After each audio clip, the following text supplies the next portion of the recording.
Hello everyone, this is Rafiq Hussain. You watching Air Learn. Today we will discuss about pathology. And जो आज हम लोग topic start करने वाले हैं उन सबसे पहले चैप्टर का नाम है the cell as a unit of health and disease. And हम लोगों ने पार्ट 1 कवर तो कर लिया है, अब हम लोग की बारी पार्ट 2 की है। तो पार्ट 1 में हम लोगों ने देखा था कि पार्ट 1 में एक्चुअली हो ये रहा था कि जिसमें कि जीनोम था ना, जीनोम, और एक कोडिंग जीनोम था, एक नॉन कोडिंग जीनोम था। और जो कि वो क्या कर रहा था, 3.2 बिलियन सेल हम लोग के बॉडी में होता है, और जिसमें कि हम लोग का वर्क कितना कर रहा था 1.5, जिसमें कि 1.5 को बोल सकते हैं 20,000। एंड वो उतना ही जीन वर्क कर रहा होता है, और बाकी 3.2 बिलियन ओवरऑल हम लोग के बॉडी में पूरा जीन होता है। तो चलिए अब हम लोगों को दूसरी टॉपिक स्टार्ट करनी है, और जो मतलब अगला नेक्स्ट है उसका नाम है, चलिए पहले आप लोगों को लेके चलता हूँ जिसमें कि आप लोग आराम से देख भी पाएंगे। तो जो चैप्टर था वो आ गया, ठीक है।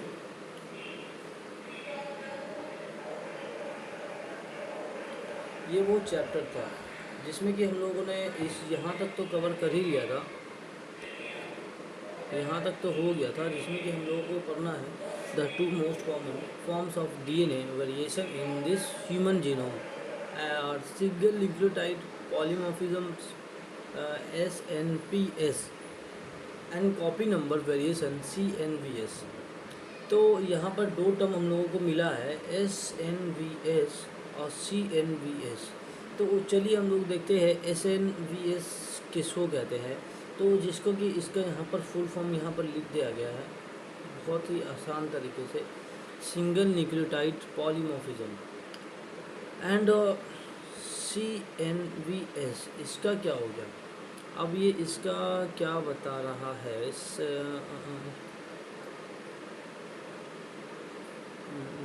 चलिए आपको आगे भी बता दूंगा बहरहाल। तो सबसे पहले हम लोग डिस्कस करते हैं व्हाट इज़ CNPS। CNPS क्या होता है, सिंगल न्यूक्लियोटाइड पॉलीमॉर्फिज्म। पॉलीमॉर्फिज्म मैंने आपको बताया था, जो कि इसके पॉलीमॉर्फिज्म का एग्जांपल ये हो सकता है different type of ice colour, different type of flowers just like red, blue and green and overall. मैंने एग्जांपल दिया था रोज़ का, रोज़ रेड होता है, पिंक होता है, और ओवरऑल वाइट भी होता है, और बहुत सारा कलर होता है, जिसमें कि वो उसको अगर बताया जाए कि पॉलीमॉर्फिज्म क्या है तो दैट इज़ कॉल्ड पॉलीमॉर्फिज्म। तो देखते हैं SNPs are variable at single nucleotide position are and are almost always biallelic, only 2 choice exist at a given. अब ये कह रहा है कि भाई ये जो SNP होता है वो सिंगल न्यूक्लियोटाइड होता है, पोजीशन पे होता है, सिंगल न्यूक्लियोटाइड पोजीशन। ठीक समझेंगे हम लोग, ये कह ये रहा है कि ये जो सिंगल अगर हम लोग यहाँ पर DNA या अगर RNA बनाते हैं तो यहाँ पर क्या था, इस तरह से ये था, हाँ ना, ये यहाँ पर वो इस तरह से बना रहता था ना। हाँ, अब किसी में 3 भी हो सकता है, अब ऐसे तो 3 ही का मतलब सेट होता था लगभग, इस तरह से सब बनाते थे, है ना। तो उसमें क्या बोल रहा है ये कि ये ना होकर कि ये कैसा होगा कि ये बेचारा इस तरह से एक सेट होगा, एक सेट को ले लिया खाली, और इसमें क्या होगा वो चेंज होगा। इसको हम लोग सिंगल बना के देखते हैं। सिंगल कैसे बनाते हैं, तो सिंगल, चलिए पहले सिंगल बना ही लेते हैं बेचारे को। अगर देखा जाए ये हो गया और ये हो गया, और इसमें मैंने सिर्फ एक ही जोड़ा, ठीक है। तो ये तो हम लोग जान रहे हैं कि 2 हेलिक्स है ना भाई, एक अलग ये हो गया और ये अलग हो गया, है ना। तो अब हम लोग क्या करेंगे, सबसे पहले तो हाँ, तो इसमें SNPs में क्या होगा कि भाई ये यहाँ या तो वो यहाँ पर चेंज कर देगा, A के जगह पे U कर देगा, या U के जगह पे A कर देगा, समझ रहे हो ना। तो SNPs में बस सिंगल न्यूक्लियोटाइड चेंज होता है और सिंगल नंबर चेंज होता है, तो वो उसको ही SNPs कहते हैं। और जहाँ तक इसके आगे हम लोग पहले पढ़ते हैं, और यहाँ पर एग्ज़ाम्पल भी है, जैसे कि ये सब दिया हुआ है बहुत सारा, तो इसको भी हम लोग कवर करेंगे, ऐसा नहीं है अभी, लेकिन टाइम है तो इसके आगे हम लोग अभी फ़िलहाल बढ़ते हैं, फिर देखते हैं क्या है। पहले SNPS को हम लोग कवर कर लेते हैं। तो भाई क्या है इसको,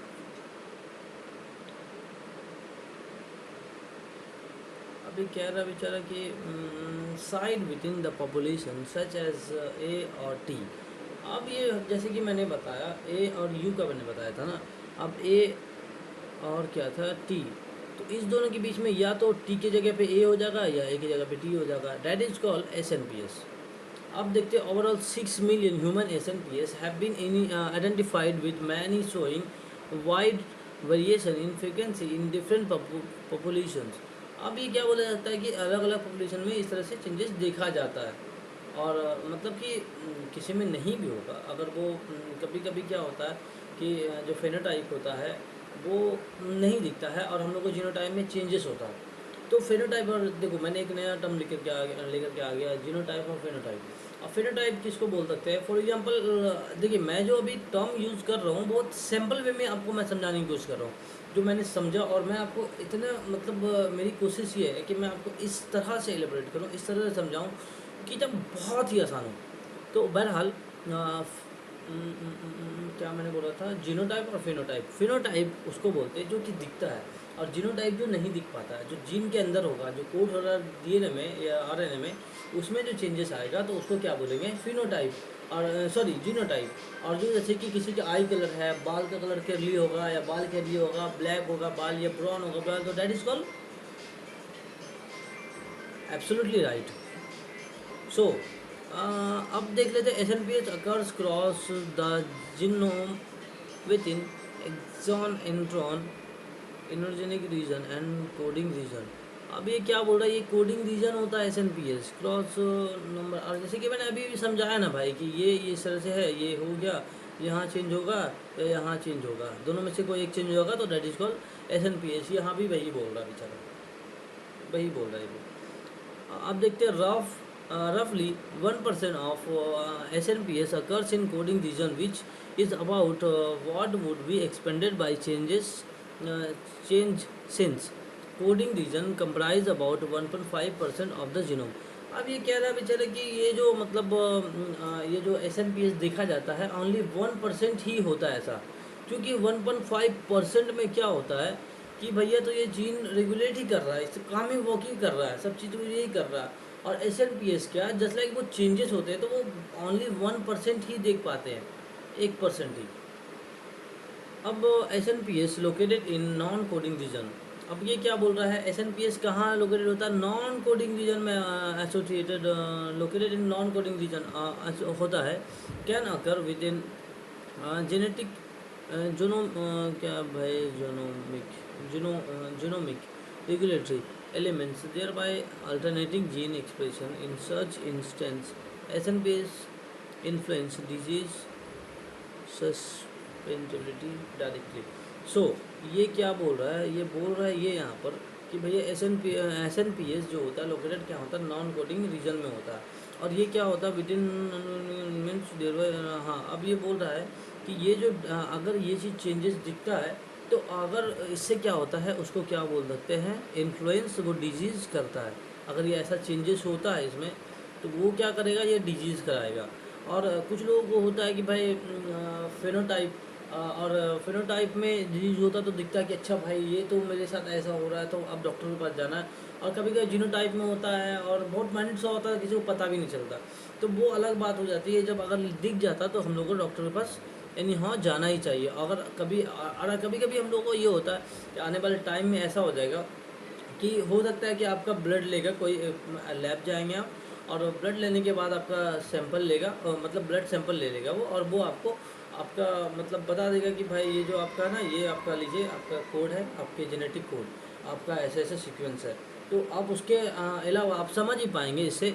आप हम लोग इतने काबिल तो हो गए, साइंस इतनी काबिल तो हो गई है जिसको कि जेनेटिक कोड को पढ़ पाती है अब। तो इस तरह से चल रहा है, और आने वाले टाइम में ये बहुत आम हो जाएगा और आसान से हो सकता है। अब जैसे कि बहुत अगर हम लोगों को कुछ प्रॉब्लम होती है तो हम लोगों को बहुत दवा खाते हैं, उसके बाद कुछ और जस्ट लाइक मैं ये बोलना ये चाहता हूँ, मान लिया जाए कि इंसुलिन की बात करते हैं हम लोग। तो अब इंसुलिन कौन बनाएगा भाई साहब? तो इंसुलिन जो बनाता है, कौन बनाता है? तो यस, एब्सोल्युटली राइट। सो जो इंसुलिन इंसुलिन जो बना रहा है, तो इंसुलिन का कोड तो हर किसी सेल के पास है। जितने सेल है हम लोग तो ये जानते हैं ना कि भाई ये जो मतलब सेल सेल मिल करके ये जो ऑर्गन बना है, तो ये जितने भी सेल हैं सब के पास कोड है एक दूसरे का, कि भाई ये जो सेल बना है, ये मान लिया जाए ये क्या बोलते हैं, स्किन का सेल है, ये क्या है, लीवर का सेल है, ये क्या है भाई, किडनी का सेल है, या हार्ट का सेल है, या स्मूथ मसल है, या मतलब जो भी सेल है। तो मेरे कहने का मतलब है सबके पास तो सेम ही कोड है, लेकिन डिपेंड क्या कर रहा है कि वो इन्फ्लुएंस हुआ है वो अपने वर्क के कारण, उसका काम क्या पड़ गया, वो किस सिचुएशन में रहा। जस्ट लाइक और हम लोग कभी कभी देखते हैं कि भाई फॉर एग्जांपल, मैं एग्जांपल के लिए समझा रहा हूँ कि कभी कभी हम लोग अगर बिल्डर को देखते हैं, किसी को अगर वो बिल्डर होता है जो कि लोहा पीटता है बार बार, और कभी कभी उसके देखते चमड़े हट जाते हैं, तो होता यूँ है कि, तो मैं ये कह रहा था कि मतलब जो मैसेज है या जो कोडिंग है तो हर किसी सेल के पास है। अब वो अगर देखा जाए कि भाई पैनक्रियाज, तो भाई इंसुलिन कौन बनाएगा? तो पैनक्रियाज बनाएगा, ठीक है। तो भाई पैनक्रियाज के पास जो अगर इंसुलिन बनाने की कोडिंग है उसके पास, तो इससे स्किन के पास भी वही कोडिंग है। लेकिन वो अगर इसकी एग्जांपल अगर हम समझे तो कभी एक एग्जांपल मैंने दिया था, बिल्डर जो कि लोहे बिल्डिंग का काम करता है, तो वो क्या करता है, लोगों को पिटता पिटता पिटता, और उसके हाथ में देखेंगे तो वो करा करा क्या होता है, क्रिटिन टाइप का, क्रिटिन नहीं, रफ स्किन हो जाता है, टाइट स्किन हो जाता है उनका। तो ये भी फॉर एग्जांपल है कि वो जब, लेकिन हैंड जो होता है हम लोग का ज़्यादातर देखते हैं वो सॉफ्ट ही होता है, तो वो तो उसका काम नहीं था, लेकिन वो डिपेंड ऑन सिचुएशन वो अपने आप को बदल लेता है। तो इसी तरह से, और इसकी एक एग्जांपल और भी अगर मैं दूँ, तो अगर देख लिया जाए एक क्लास में एक टीचर होते हैं और बहुत सारे बच्चे होते हैं, और टीचर तो सबको बराबर ही पढ़ाता है। तो होता है क्या कि कुछ बच्चे आने वाले टाइम के बाद डॉक्टर बन जाते हैं, कुछ इंजीनियर बन जाते हैं, तो कुछ वहीं पर आ जाते हैं। तो मतलब कोई अपने आप को, कोई एक लाइन पे पर्टिकुलर सब नहीं जाता, सबका अलग अलग लाइन होता है। तो वो डिपेंड इसलिए करता है कि वो किस टॉपिक पे, किस चैप्टर या किस टॉपिक पे या किस सब्जेक्ट पे ज़्यादा फोकस किया उसने, और बहुत अच्छा रिस्पॉन्स रहा, और उसको फेवरेट क्या रहा उसका, और बहुत सारा रीज़न होता है। तो वो इन्फ्लुएंस क्या करा, मतलब ज़्यादा वो किस चीज़ पे फोकस करा, किस चीज़ पे ज़्यादा काम करा, तो वो इस तरह से डिपेंड करता है। तो आने वाले टाइम के बाद हम लोग ये करेंगे कि जो इंसुलिन बना रहा है पेनक्रियाज, तो हम लोग अगर पेनक्रियाज हो सकता है कि आने वाले टाइम हम लोग कोडिंग को चेंज करें, बोले स्किन ही हम लोग का बनाएगा पेनक्रिया मतलब इंसुलिन। अब बोल रहे कि भाई गॉल ब्लैडर ही हम लोग का, मतलब अगर देखा जाए कोई भी बना सकता है, हर किसी के पास है, हार्ट के सेल के पास भी है, अगर लीवर सेल के बारे में बात करें उसके पास भी सेम कोडिंग है। बस हम लोग को ज़रूरत है आने वाली टेक्नोलॉजी के बाद, तो हम लोग उसको ट्रिगर कर देंगे कि वो इंसुलिन बना सकेगा। सो सो हम लोग तो लगभग देखा जाए जिन्होंने, ठीक है, इन्फेंट डिजीज ये भी हम लोग का हो गया है। सम एसन पे टर्म न्यूट्रल, अब ये टर्म जो है ये भी बहुत अच्छा ये कह रहा है, बहुत अच्छा मैसेज दे रहा है। सम एसन turn neutral variants are through tough tough है ना, हाँ ठीक है, to have no effect on gene function और इंडिविजुअल फेनोटाइप। अब देखिए फेनोटाइप तो आगे में जाना, फेनोटाइप हो रहा था और जीनोटाइप हो रहा था। सम एस क्या होता है भाई साहब, न्यूट्रल होता है।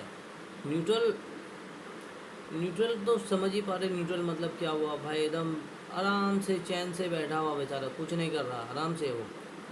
And through no effect on gene function, वो कोई इफेक्ट नहीं डालता जीन फंक्शन में। और इंडिविजुअल फेनोटाइप, वो कभी कभी क्या होता है फेनोटाइप में दिखता है लेकिन कोई ज़्यादा प्रॉब्लम नहीं करता, ठीक है। और हाँ, इवन न्यूट्रल एसेंटियस may be useful marked if they happen to be coinherited with a disease associated polymorphism as a result of physical proximity. In other words, the SNP and the causative genetic factor are linkage disequilibrium. सो ये कह रहा है कि neutral S N P जो होता है कभी कभी यूज़फुल हो सकता है. They happen to be coinherited with the disease associated polymorphism. और कभी कभी क्या होता है कि भैया ये उसके साथ पॉलीमॉर्फिज्म के तरह ही काम कर सकता है. एक तरह से बोल सकते हैं कि तो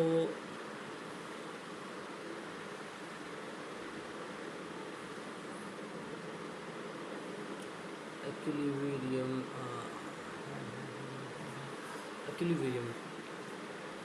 ठीक है, ये भी हो गया. The effect on most S N P S on disease sustainability is weak.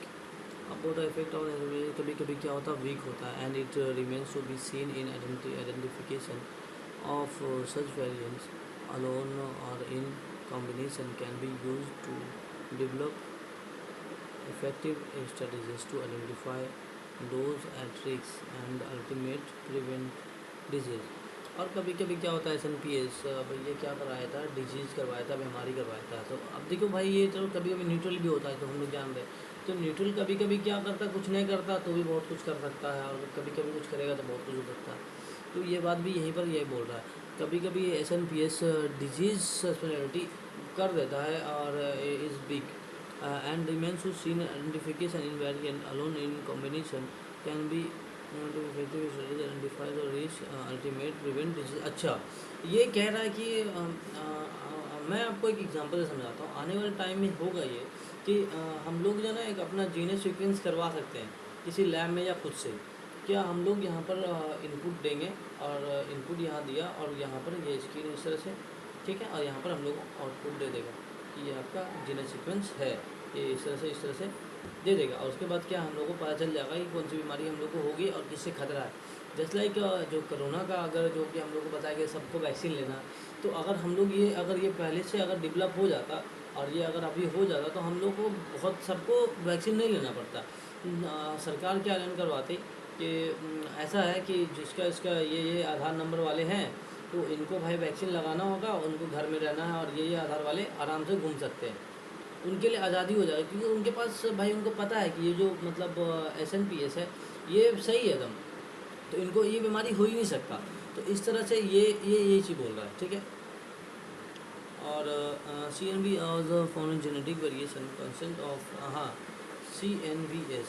अब देखो, अब सी एन वी एस क्या था, तो सी एन वी एस दिखाऊँ मैं आपको. सी एन वी एस हो गया copy number of variation. C N V S copy number of variation अगर देखा जाए तो इसका ये फुल फॉर्म हो गया. तो हम लोग आगे बढ़ते हैं पहले. और फॉर्म में जेनेटिक वेरिएशन तो सी एन वी एस तो form genetic variation consisting of different number of large of DNA. These can range of 100 base pair on million of base pair. CNVs can be biallelic and simply duplicated or alternatively deleted in some individual at the site. These are complex rearrangement of genetic material with multiple variation in human population.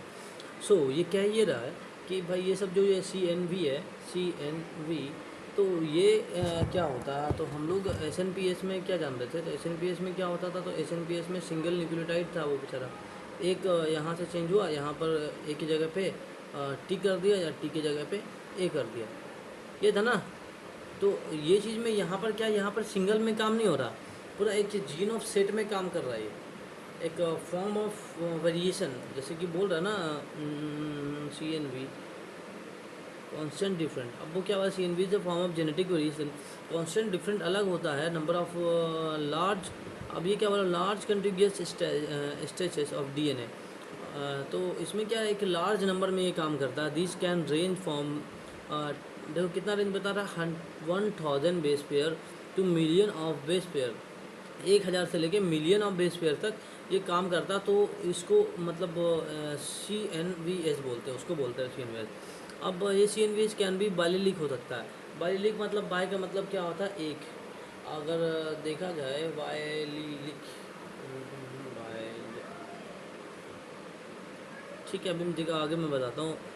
And simply duplicated, अब वो क्या होता है, उसका duplicate होता है, और alternatively detected in some individual. अब वो क्या होता है, इसका अगर एग्जांपल देखा जाए ना, तो इसका सबसे अच्छा एग्जांपल होता है जैगेट का। अगर देखा जाए जैगेट का फॉर्मेशन होता है, तो जैगेट के फॉर्मेशन में क्या होता है, तो एक मतलब एक एग होता है जो कि स्पर्म फॉर्म इसको फर्टिलाइज करता है। तो फर्टिलाइज होने के बाद क्या करता है ये कि भाई ये जैसे कि फर्टिलाइज हो गया, ये आया, ये ओवा था, और इसके पास स्पर्म गया, और इसको क्या क्या फर्टिलाइज कर दिया। उसके बाद क्या माइटोसिस या मियोसिस हुआ, और इसको क्या कर दिया, एक से कभी कभी क्या होता है एक से दो हो जाता है बेचारा, और कभी कभी दो ओवा आया था तो दो ओवा के साथ फर्टिलाइज करके दो बन गया। कभी कभी क्या होता है एक ही था बेचारा, उसको क्या क्या हुआ, मतलब कुछ ऐसा हुआ, मतलब मेटास्टेसिस हुआ या मियोसिस हुआ, जिसमें कि वो बेचारा दो हो गया, ठीक है। और उसके बाद ये क्या हो गया कि मतलब एक तरह से जब जुड़वा बच्चा पैदा होता है तो इस तरह से भी होता है, ठीक है। मैं सैंपल में बता रहा हूँ, ज़्यादा आपको इसका एग्जांपल अगर देखा जाए जायगोट इसका सबसे अच्छा बेस्ट एग्जांपल है।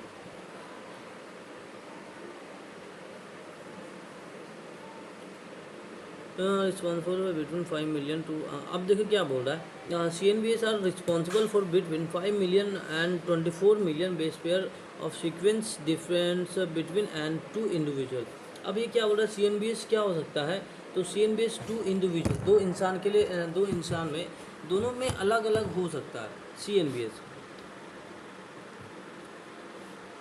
अब ये C N B S copy number of variation, और ये कितना बिटवीन 5 मिलियन से 24 मिलियन बेस पेयर सीक्वेंसिंग, ठीक है, ये तो हम लोग कर ही लिया।